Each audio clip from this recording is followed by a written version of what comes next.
Hi guys, welcome to my kitchen. Today I'm making almond crusted chicken.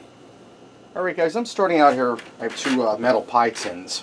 And I have in one 2 eggs I scrambled with a shot of milk, about 2 tablespoons. And over here I have a half a cup of panko breadcrumbs.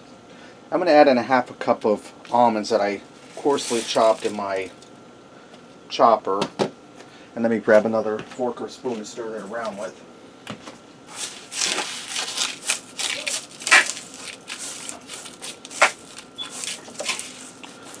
Alright, now I'm going to add some crushed rosemary in here. I'm going to go for about half a teaspoon or so. You could also use ground rosemary. And I'm going to add in a half a teaspoon of salt. And I'm just going to blend it all together. And this is a really quick and easy recipe. It's going to have big flavor. And when you do your walnuts or your almonds, why am I saying walnuts? When you do your almonds, you want to leave them a little coarse because you want a little texture to your breading. Alright, now let me get my chicken.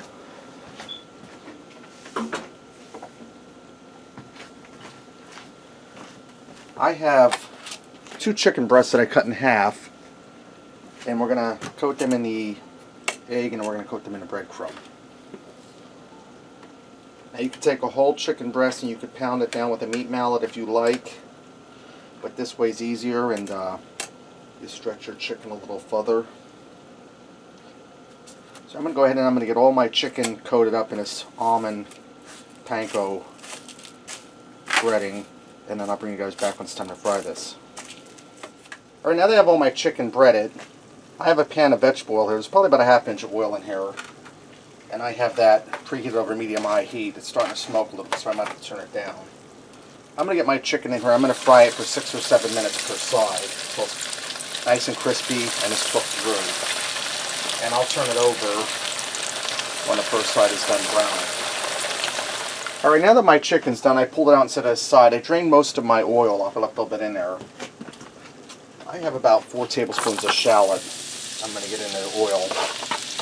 And I have made heat off this right now. I'm going to turn it on low. I have to make it very high for this. Right, let me grab a pair of tongs. And I'm going to saute my shallot here just for a minute in the oil. I'm going to season my oil with a little bit of salt and pepper. I'm going to go for about a teaspoon of salt. And about a ½ teaspoon of pepper.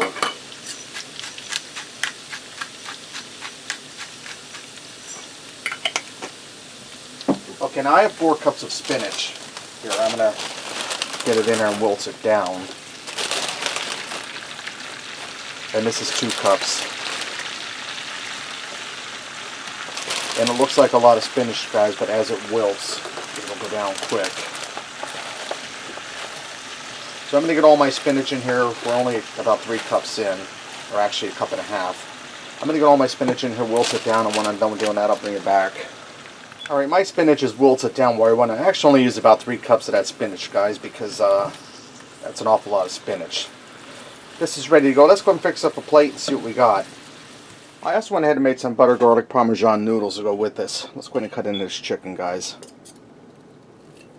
It's nice and crispy.